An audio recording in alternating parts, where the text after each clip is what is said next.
Okay, I'm live, but I'm late. Um, Lost track of time. Let me get a few things set up here.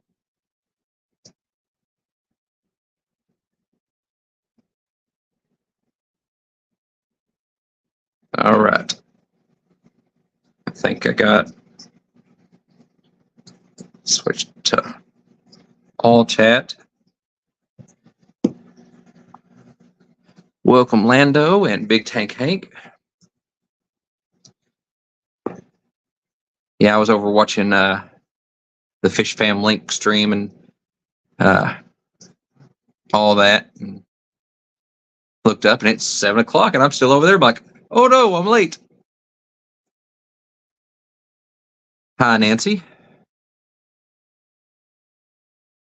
So yeah, I was watching that stream, forgetting the whole world, and taking my mind off of other issues I've been dealing with today. I'd said previously, with the local fish club here, we were setting up a swap and got everything lined out, got the place lined up and all that kind of stuff. And I get a call from the lady that's handling all the dealings with the contract with the venue and stuff like that, of that she's doing all the work, working all that out. Got a call from her on the way home, and she's like, we got a problem. The place that we're having the swap, they decided they're changing the terms after we've already agreed on stuff. This, we had like the gentleman's agreement, or we're like, oh, we're doing this and this and this is what you got to do. No big deal. Come in closer to the end of the year and we'll sign everything. So she went to finalize everything, get everything legal or whatever, and they had changed what was required and all the terms of the contract for it, and they put stuff in there that was like really vague, and then had a clause in there that they can change the terms of the contract to whatever they feel like at any point up until the event. So that that was the nice little headache for today. Welcome, Skull and Scotty. Scotty, what did you miss? Me saying that I was late to the stream because I was in a different stream and lost track of time, and that I was in that stream losing track of time, taking my mind off of the pains of putting on a fish event, and how the person that was negotiating our contract and stuff went in to finalize the contract on the venue, and the venue decided they were going to get real shady with us and real vague and change the conditions and make it so that they can change the conditions at any point. So, welcome, Kalish. Scotty says he's not familiar with fish events, or not familiar with pains of fish events. Probably not familiar with pains of fish events. If you're not familiar with fish events, come to the Kentucky, Tennessee area, and we can get you involved in some. Welcome, Vibes. Yeah, it's that time of year where we're lining up our events for next year, our speakers for next year, planning out the meetings, all that kind of stuff, and all the behind the scenes stuff.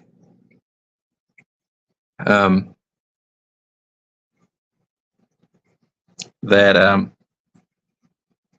everybody else doesn't see.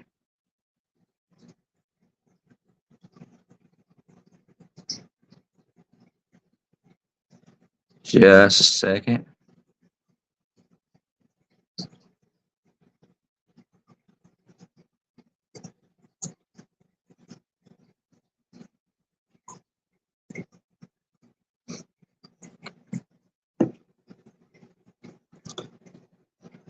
I'm scrolling back out, back up, back out. Wow. Scotty says, sounds like something along the lines of the class should be in September, but it is in October this year because of the hotel. Yeah.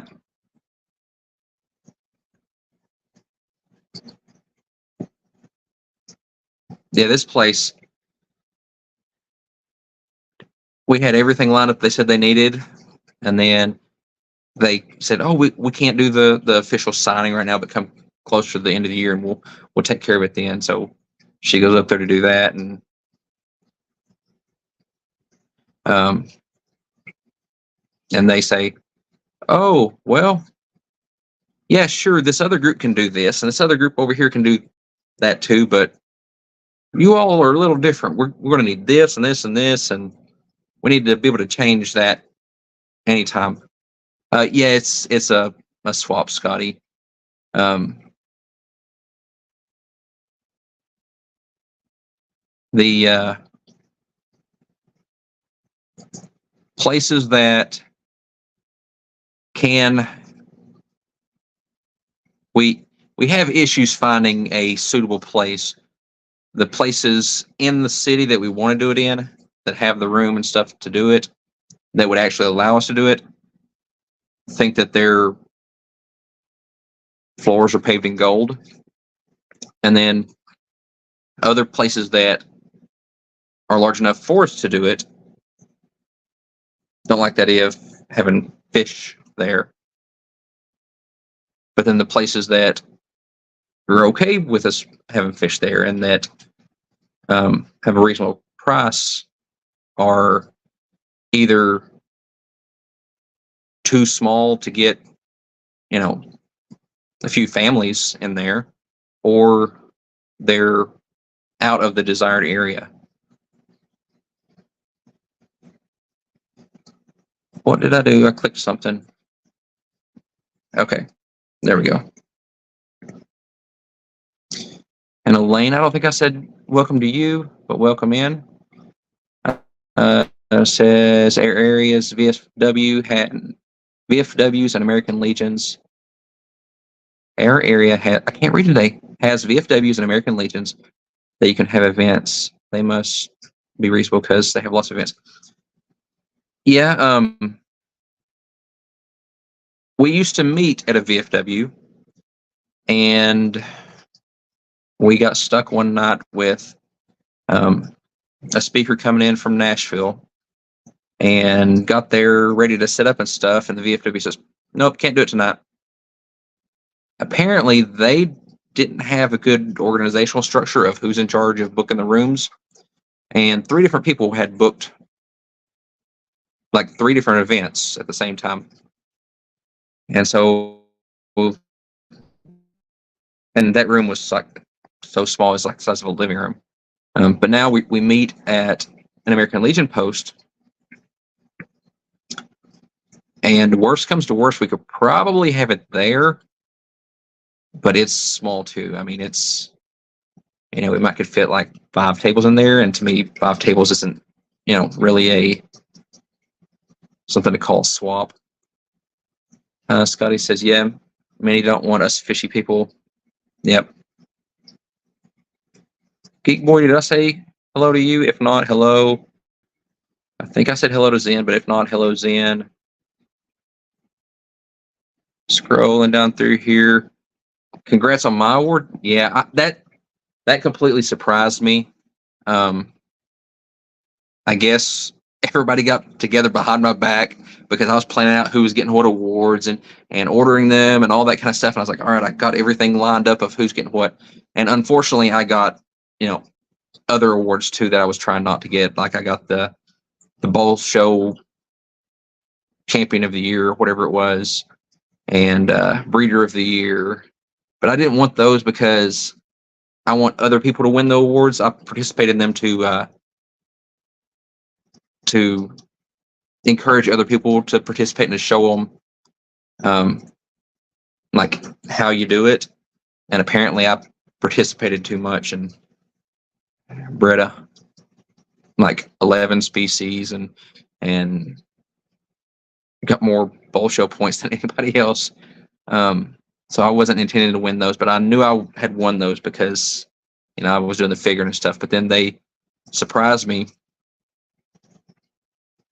with this big plaque, with an award that they had, a new award that they had created called the Founders Award, because of the three people that started the club originally.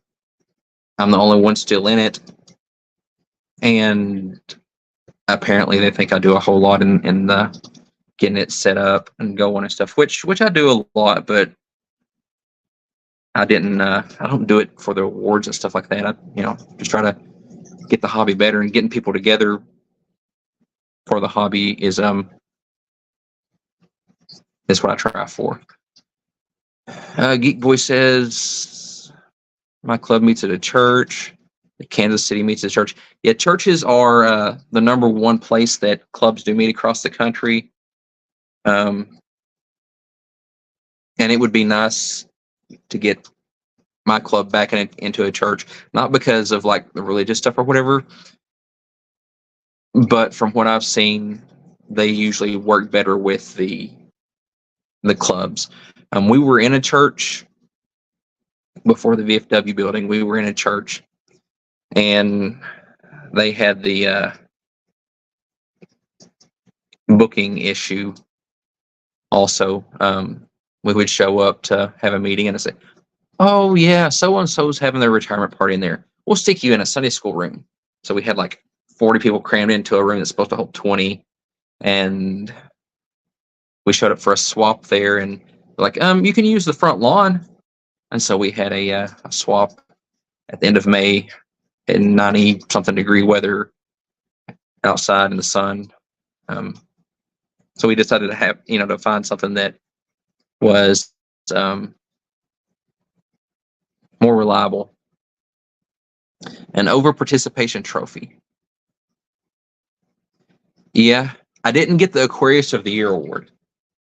We do an award that's an Aquarist of the Year, and I got Breeder of the Year and then the Bowl Show. But Aquarist of the Year, the way that we do that is you get points for everything you do in the club. If you write a article for the newsletter, you get like 6 points. If you turn in a BAP, you get a point for that. If you show up at a meeting, you get a point.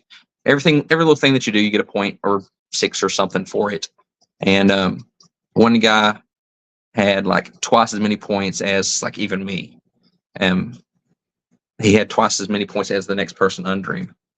And so that was, he did a whole lot, turned in a lot of articles and BAP and gave a presentation for the club and all kinds of stuff. There's Coro. I thought Coro was already in here, but welcome. Hope all's going well. Pretty much.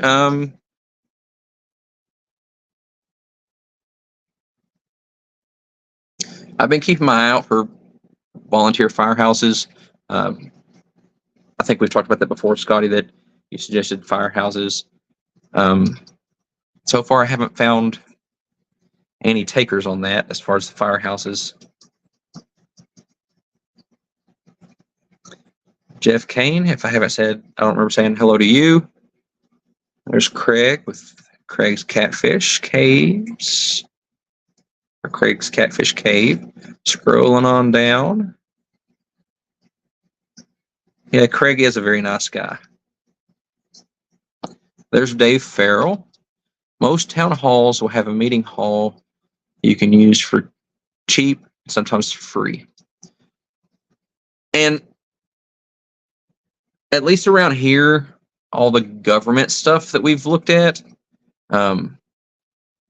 whether it's like the Parks and Recreation or city halls or whatever, if they're government related, we usually get shot down,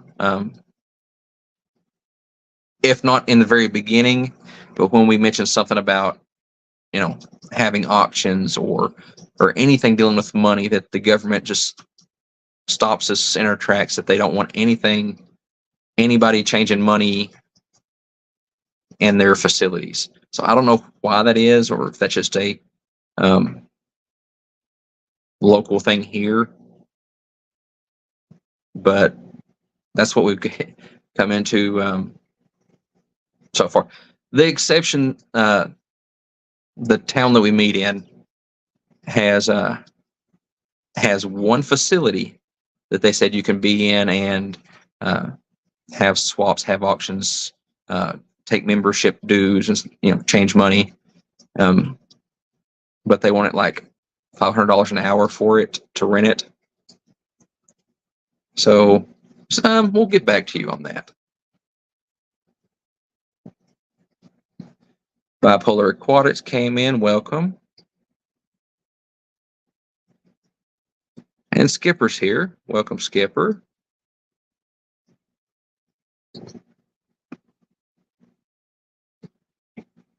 But beyond the chaos with the fish club, I had a good time with the awards banquet, and I got reelected to the president office. I guess I should have known that would have happened whenever they gave me that giant award. I figured where to put it. But let's see. Tell them you aren't changing money there. You already made all the change before you printed it. Yeah, we tried to meet at one of the libraries and did our meeting. I said, okay, everybody outside of the white truck, we're having our auction there. So we went out in the parking lot and had an auction. That didn't go over very good at all. That was our last meeting there. But let's see. Some good news that I've had this week. If y'all been following my channel for a really long time, you remember 4 years or so ago, I talked about I was looking for the Amatelonia Nanaludia, and so I got some last year at the Triple Crown, and so I'd been looking for it for like 4 years, and so here we are a year after the Triple Crown, and I have shared some of my original group that I got there, shared some of those out, so that there was a backup group here in Kentucky, and then picked up some more this year at I got those at the ones this year at the OCA. But I got a decent number of them, and had been working with them for a year. And Monday, either Sunday or Monday, I don't know what today is. Either Sunday or Monday, I noticed breeding behavior in the tank of my original ones that I picked up last year. And so I was looking a little closer, and sure enough, they had eggs. That was Sunday or Monday. And then the next day, so probably Monday, so yesterday. Look, and the eggs are in there wiggling around under the rock. So they've bred for me. So now that I have mentioned it, because this is the tendency or the precedent, every time I tell somebody that, hey, something's bred for me, when I go check on it again, either all the eggs and fry will be gone, the tank will have crashed, or some other disaster will happen. So it's a small victory for now, but hopefully they'll make it. It's their first spawning, so this, with most cichlids like this, the first spawnings don't do very well, but I do have wigglers out of them, so that's a step in the right direction. And the other group that I gave to somebody else here in the state, they're also breeding. So I spent 4 years looking for the fish, and when I finally get some into the state, now there's at least 2 breeding pairs in the state producing fry. Fishion Tanktix, welcome. So I'm happy about that. And if you're not familiar with the fish, it's a its common name is I think the yellow convict or the golden convict or something like that. Um, it's the size of a convict, except it's yellow body with black stripes, and it's a Charis fish. So being able to breed and share out a Charis fish and bring it into the state. I don't know of any that were in the state previously, um, because the closest ones that I could find before those leading up to the Triple Crown the 4 years before was in Atlanta, and I've recently found some in Tennessee, in southern Tennessee, and the ones that I got came from Kansas and Michigan. So to me, that's an accomplishment that they're in the state and they're breeding in the state and getting them shared out to different people. So that's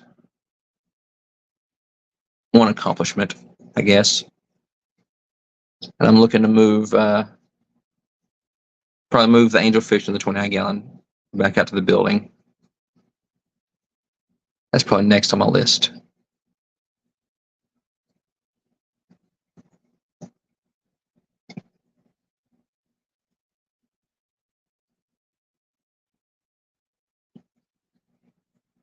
I've lost my chat. Over here on this thing.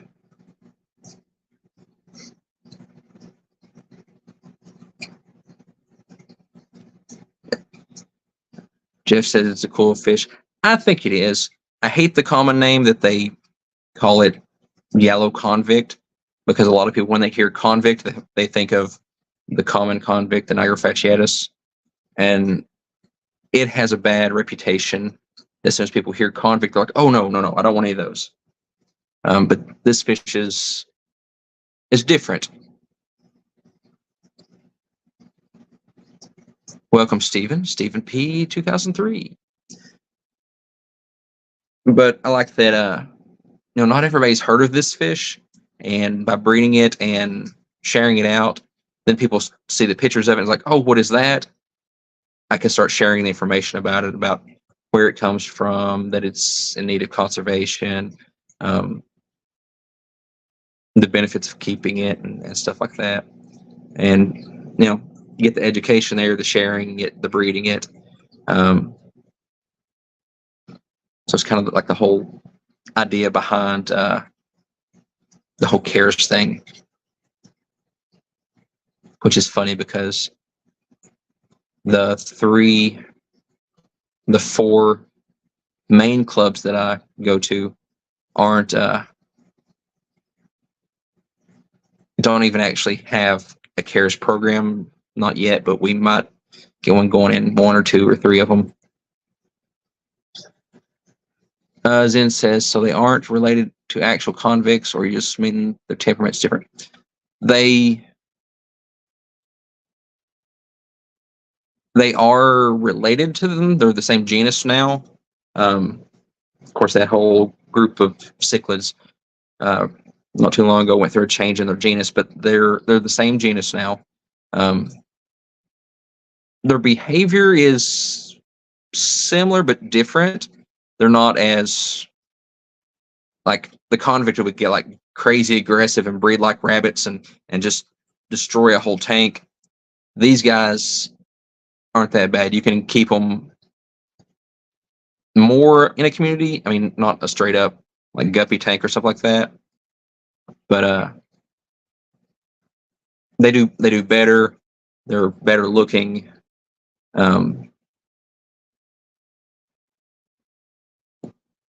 They're just, in my mind, they're better in multiple ways than the traditional common convicts, as I've been calling them. But I do have a tank full of those too. So I've got 1, 2, 3, 4, 5,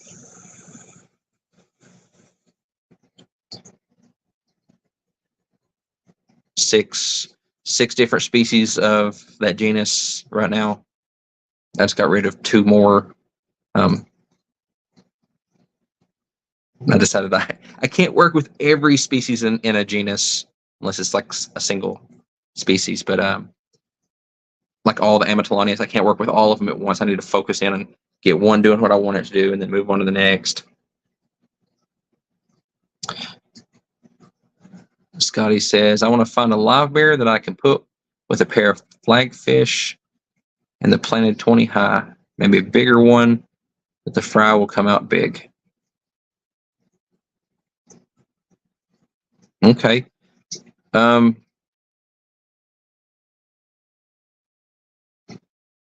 thinking about flagfish, and I'm assuming it's the American flagfish. They, if I remember correctly, they handle the cooler waters. Then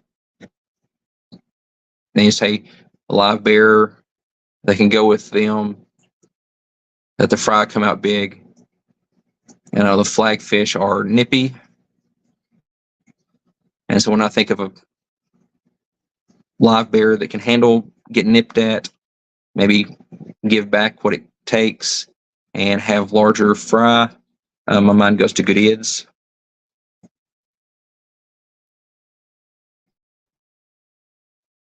They like the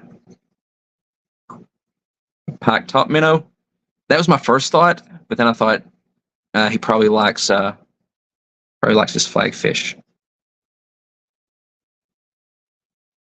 Yeah, that'd be cool. I think I want to get some of those myself, but I wouldn't put them with fish that I want to keep. But the Gutierrez like the Xenotoca genus, the Mica splendens. I think they would, they have larger fry. They're kind of known to be nippy. They handle cooler waters, and they're fairly easy to take care of. Nancy B says nippy, and they have big mouths. I was still talking about the fish. Flagfish can handle 64 degrees for sure.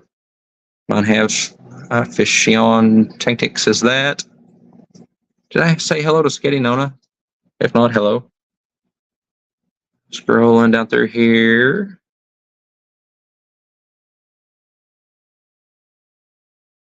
Pikes like live food, as in endlers and guppies. Yes. Yeah, those pike live bears. I think we've talked in a stream about that before, but they're definitely interesting, and I'd be interested to get some of those at some point. They get a decent size and have a mouth that welcomes many fish into it.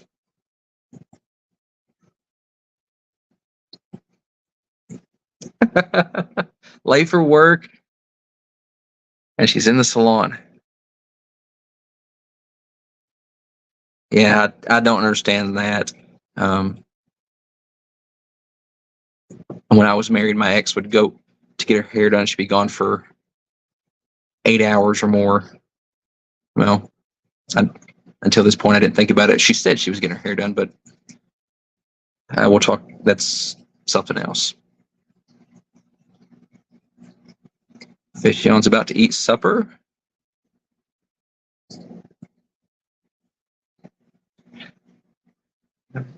Jeff Kane says, Skull, I'm pretty sure the flagfish make plenty of food.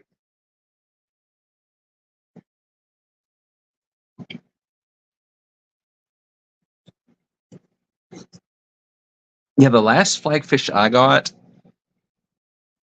I didn't remember them being destructive to plants. I didn't remember them being nippy. I just remembered peaceful little flagfish doing their thing. And they taught me something different.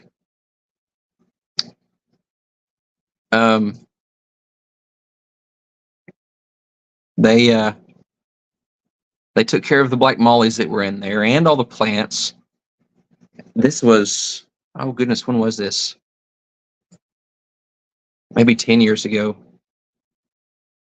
after I took a hiatus from keeping fish, and I said, all right, I'm going to get back in, and I'm just going to have one tank. And yeah, that didn't last long. Skinny Nono says, my flagfish didn't eat guppies no matter what size they were. That's a good that's I guess. School knows where to get some pikes and is thinking about getting some. I thought about taking a trip to Florida and catching some because I know that they can be collected in Florida.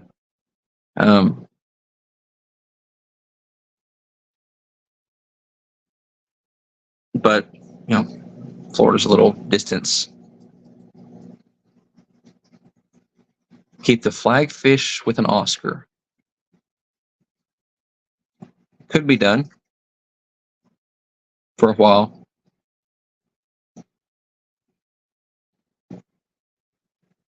I remember when I was in high school, I had the whole mentality of the myth of if you raise a fish up with other fish, they'll be friends and they won't eat each other. And so I got a baby Oscar and put it in with live bears and tetras and stuff, and he raised up with the swordtails and the tetras and stuff, and did okay for a while. And then it was just him in the tank one day. Everybody else disappeared slowly but surely.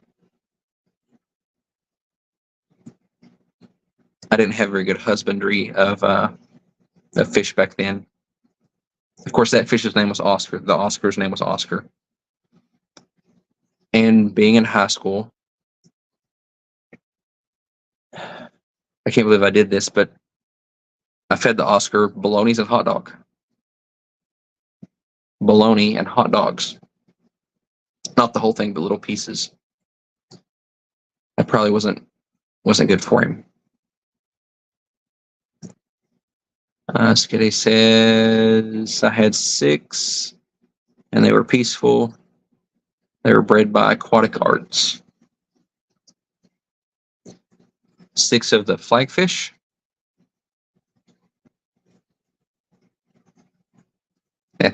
Whole unsliced bologna. That would be some Oscar. Just taking, I guess he could take chunks out of it.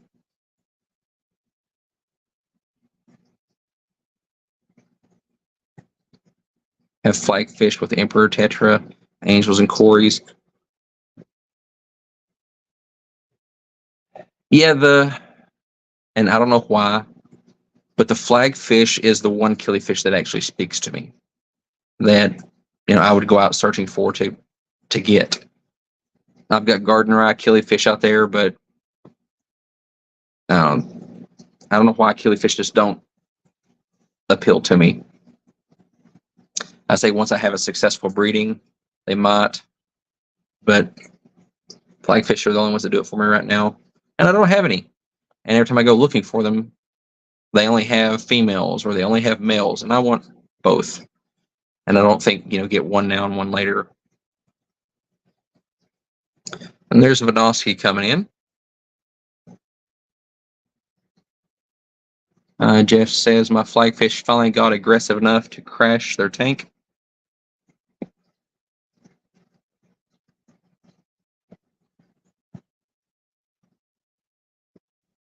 Mangrove killifish are what I would want to collect, Coro says. And I'm sure there's killifish out there that I don't know exists, and when I see them, maybe I would be attracted to them.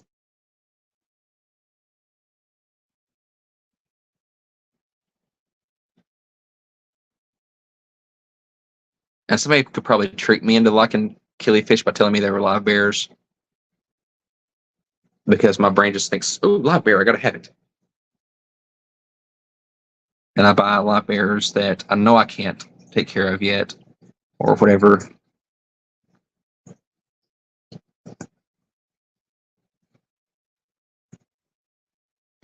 Scotty says, mine haven't bred. I'm guessing the flagfish. That's why I got mine 10 years ago, whenever it was, that I thought, oh, it'd be cool to breed these. I got them to breed them, and they destroyed the tank and everything in it.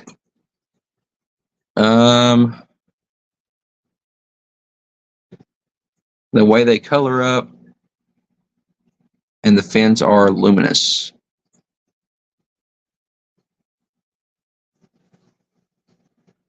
Yeah, the Killies in general have a lot of color, and I guess that's what's attractive to a lot of people.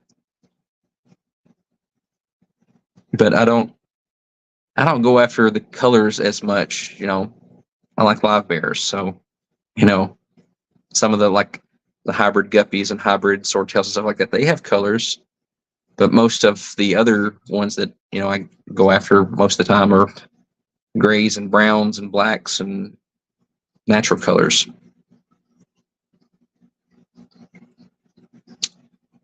Jeff Kane says that his wouldn't stop, unfortunately. Wouldn't stop breeding, I guess. See, I wouldn't think that would be unfortunate. But with me, I've got outlets for fish and their fry and stuff like that, between the different clubs that I go to and the swaps and the people that I know that are always looking for fish.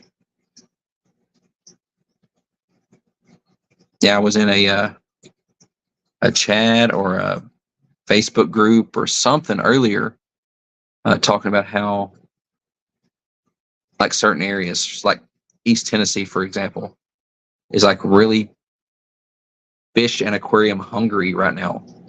That stuff is, if it's priced really low, it's selling really fast, or it's getting priced higher and getting that price, and then for fish events and stuff like that, let's say a town of 1,000 people, you have a fish event there, say just a meetup or anything, and you'll have 500 people show up to it or something. Maybe not to that extreme, but you'd have a lot more people show up to an event than you would expect there. Just from what I've seen, is people just come out of the woodwork where did this many people come from? Where I've seen larger cities and stuff like that have the same type of event and not have the turnout. And it may be where all the clubs in Tennessee are young clubs, and people are excited to see stuff happening with their hobby. And some of the larger cities, the Indianapolis, the Cincinnati, those type of places, the clubs have been around for quite a while. Oh, the aggression gets excessive. Oh yeah, I didn't think about that. Have to do a lot of separating and moving them out quickly.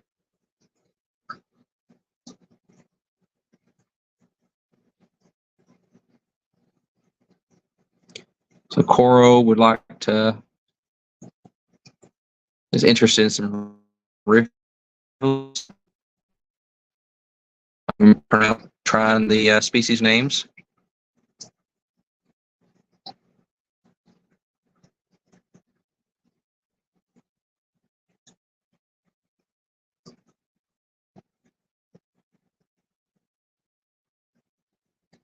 Maratus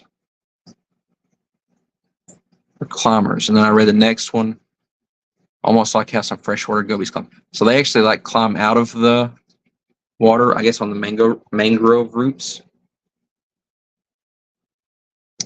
Oh, that's neat. I've thought about getting something like a mud skipper, But then I realized it's just the novelty of it, and that after probably a week, I'd lose interest in it. So I don't go that route. Um,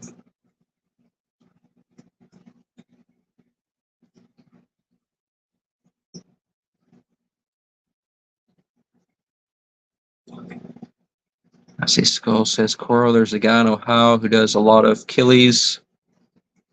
I have to find out his contact info and see what he has.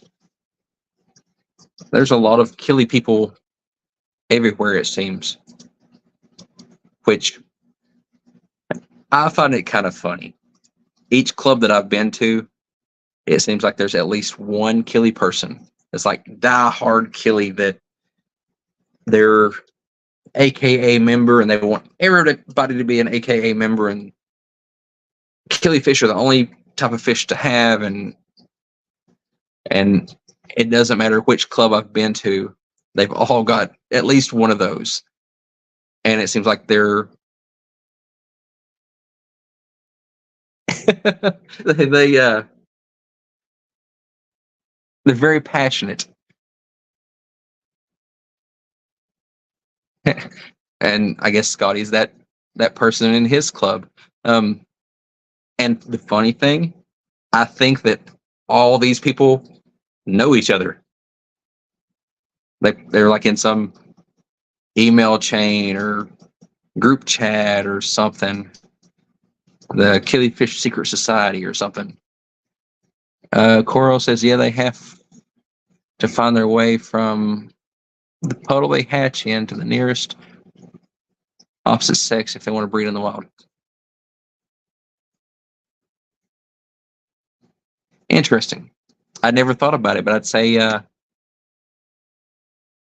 I'd say a lot of killifish have that issue of they breed in this small puddle, it dries up, and then it floods again. That if they don't make it from one puddle to the next, then they just be breeding with their cousins after a little while.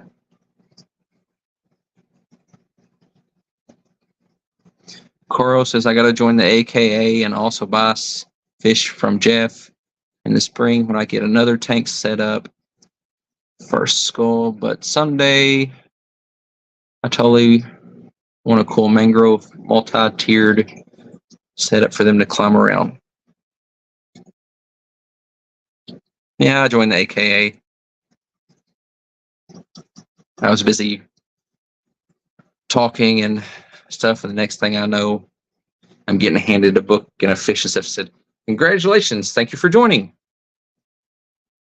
We actually have a few of us in my clubs, Scotty says, and they have a Facebook chat.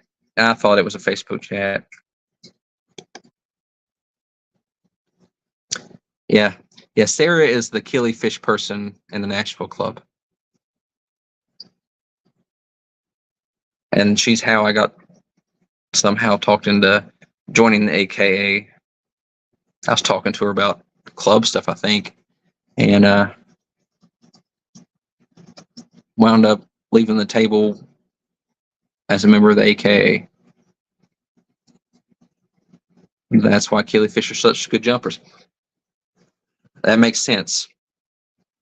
I had blue Galaris at one time. They jumped out. But before they jumped out, they attacked everything that went in the tank. I was told to feed them micro worms to induce breeding better. So, like with my other fish, I take the Q-tip and run around to get the micro worms or banana worms or grindle worms, whatever they were. And then with all my other fish, I just dunk that in the tank and swirl it around. All the worms come off of it. Yeah, the female blue Galaris ate the end of the Q-tip, caught and everything, just in her mouth and down. She lived through it until she jumped out of the tank.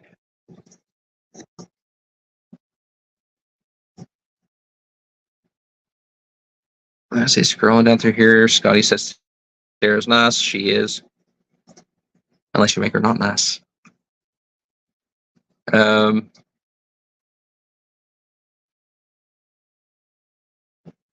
but yeah, Sarah stays busy. Um, she was up at our club in Kentucky in October, I guess it was. Her father's wife just died. Oh, I didn't. I'm sorry to hear that. Also, I didn't hear that.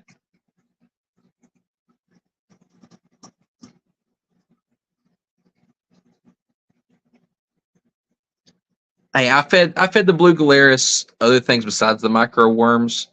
Just the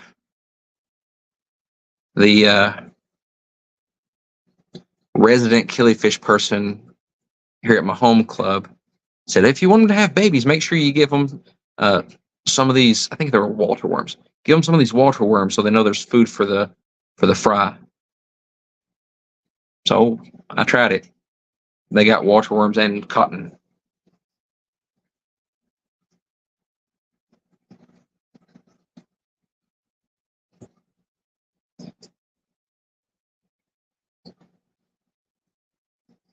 But they did good. I mean, I liked them. But they I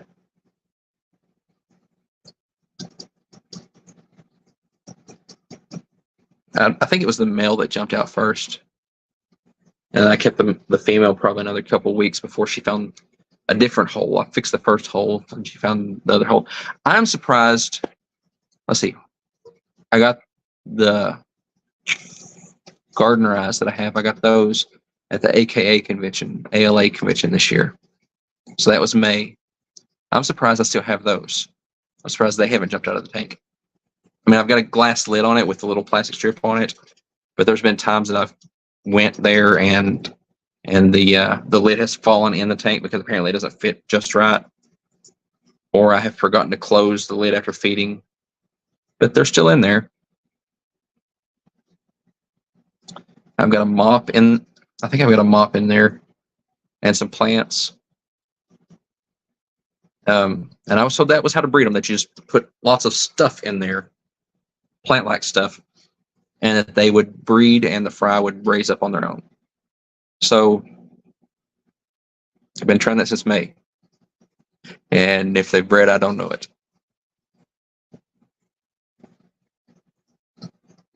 Wow, Eduardo is here? Awesome. Welcome, Eduardo.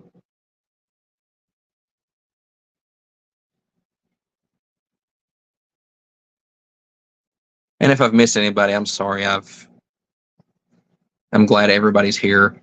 I've looked for every excuse to cancel the stream tonight. Making up every excuse. I'm like, oh, I don't feel like it. Oh, I have a surprise Christmas thing tomorrow that I got to get ready for. Oh, I got to do this. Oh, I got to do that. Oh, I need to go feed the fish. And then the whole thing with the swap venue. I'm like, I don't have time for thinking about all this stuff. And I said, no, I'm going to do a stream. I told myself I'm going to do streams. So, and I'm glad I because before I get in here, I'm, nervous and anxious about it. Like, oh, nobody will be there and nobody wants to hear me talk. And, but then I get here and everybody's talking and I see people showing up and all the celebrities in the chat here. And I feel better about it. And I think I was watching a replay of, I guess it was Rico's stream that had Eric Wyrock on it. And he was talking about, I guess he does this, that you're unsure about the stream before you start it. And then when you get there, you get like the stream high going or whatever. The stream ends and you're like, oh, I want to do another one. So maybe everybody does that. I don't know. I overthink everything. Storm Riders Legacy. Welcome, Melvin. And Scotty says, if I need support, Zen can hop on stream with me. Maybe sometime. I have thought about maybe doing the whole co-host thing. In my opinion, it seems like those streams go smoother when there's two people on the screen. That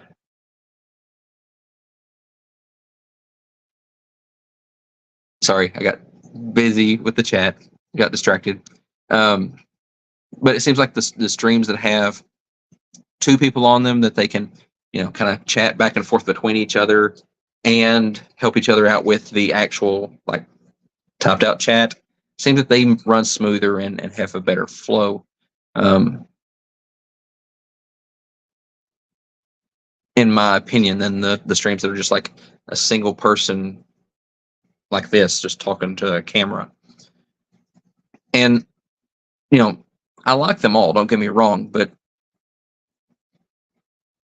I guess just the voice going back and forth of the two people talking makes it feel like more of a group conversation instead of just hearing the one voice. Because I do a lot of replay lurking, I guess, that I'll turn on a stream from tonight. I'll turn it on at like 3 o'clock in the morning when I'm headed to work, and I'll not be watching it, but I'll be listening to it like a podcast or whatever. And if it's just like this, just one person talking, I kind of have to focus a little bit more of, the host is talking to the chat. So what was said in the chat and that type of stuff. Whereas if there's two people talking, I can keep up with that better.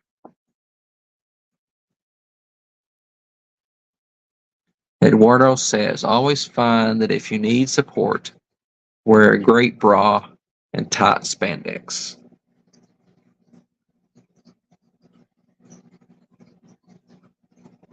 The Skull questions, no heels, Eduardo?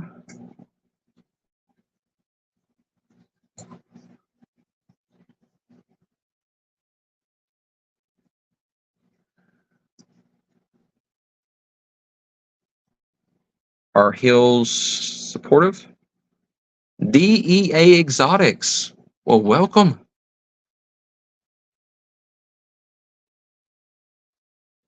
I don't know if I used to be in your stream, like dropping your streams all the time. I'm assuming this is the same one. But I'm missing them or something now. I need to check YouTube. It accidentally subscribes me to people that I don't know who are and unsubscribes me from people that I do. So maybe that's what's happening.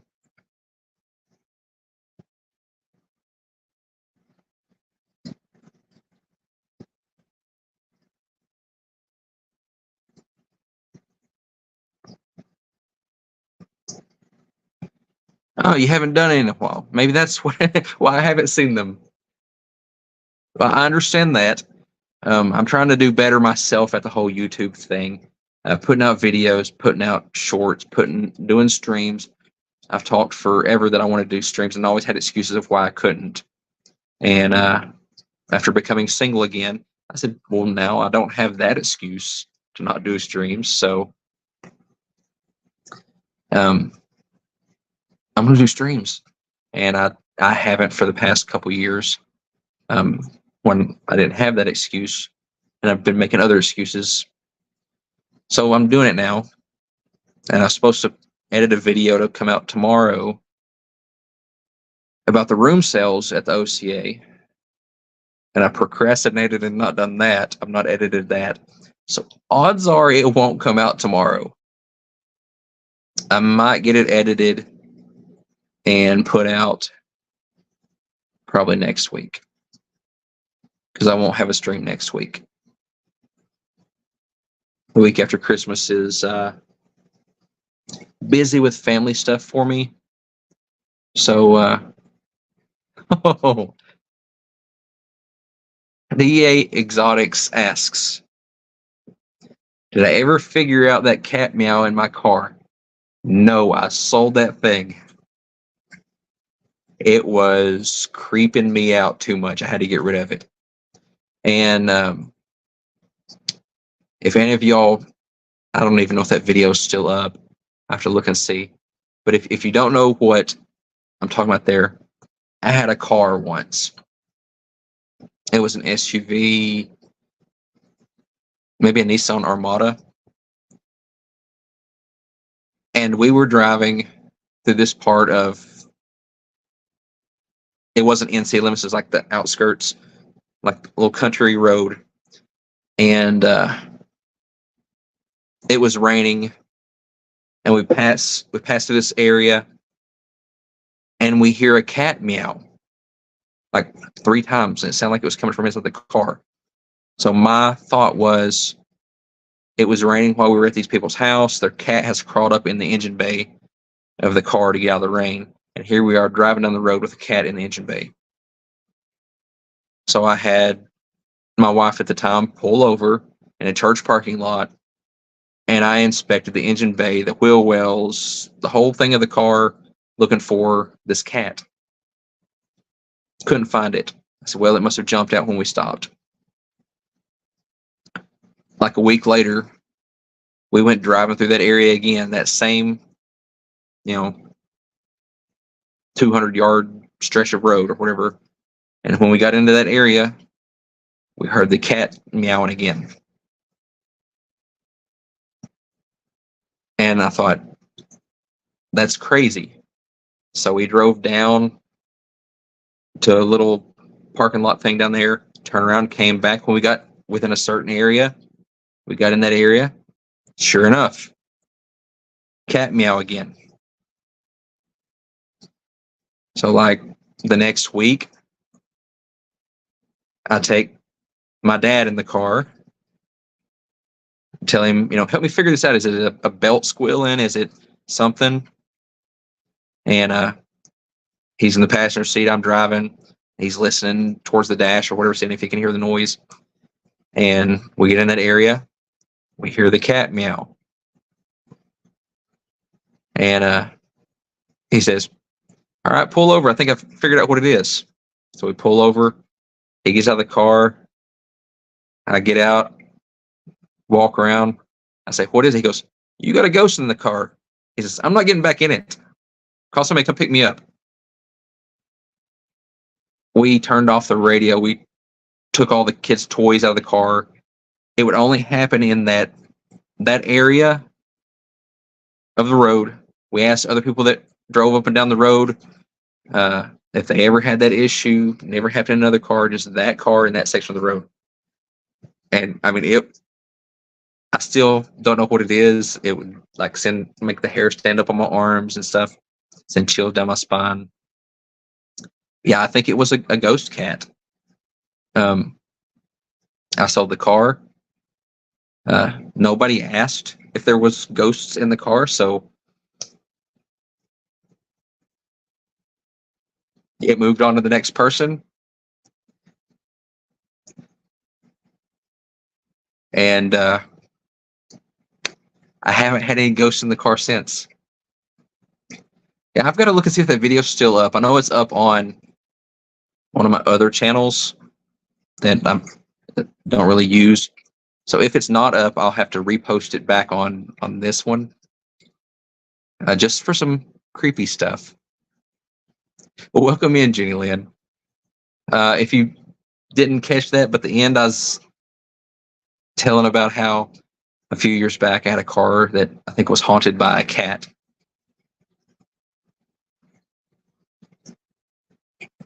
Yeah, it was something. It was pretty creepy. Because it would always happen, and it didn't matter which direction we were going. We could be on this road or a perpendicular road, but when we got within a certain radius or whatever, the car would meow. I hadn't thought about that in a long time. Now it's dark out. I'm creeped out. Gotta go outside for stuff.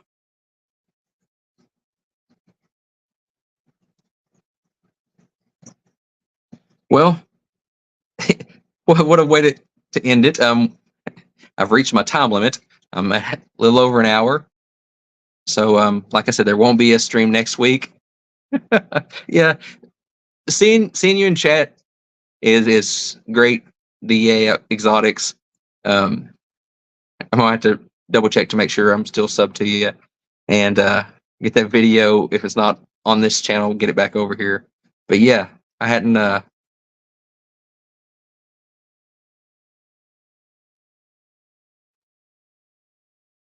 Nathan Hovey. Yeah, welcome in.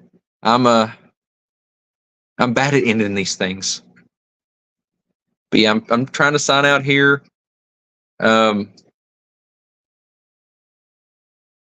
Ghost Cat. Yeah, that's something. Anyways, no stream next week for Christmas. I might do a pop up before then or whatever. Enjoy the popcorn, Scotty. And thanks everybody for stopping by. And the week after the New Year's, I'll be back on Wednesdays, 7 Eastern. I'll see y'all later.